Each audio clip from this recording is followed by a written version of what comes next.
এটা রাজ্য সড়ক না কৃষি জমি বোঝা দেয়। রাজ্য সড়কের অবস্থা কঙ্কালসার।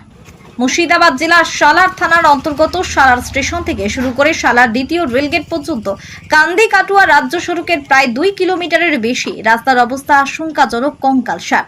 রাস্তা দিয়ে যাতায়াত করতে চরম ভোগান্তির শিকার হতে হচ্ছে নিত্যযাত্রী থেকে শুরু করে পথ চলতি সাধারণ মানুষকে। কান্দি কাটোয়া রাজ্য সড়ক বর্ধমান ও মুর্শিদাবাদ জেলাকে যুক্ত করেছে। আর এত গুরুত্বপূর্ণ এমন একটি রাস্তার বেহাল দশার কারণে প্রতিনিয়ত ঘটছে ছোট থেকে বড় দুর্ঘটনা।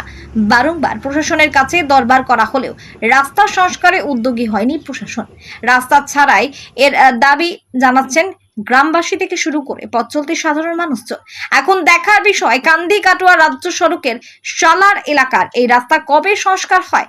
রাস্তার বেহাল থাকার কারণে কার্যত ক্ষোভ উগরে দিয়েছেন প্রত্যেকেই।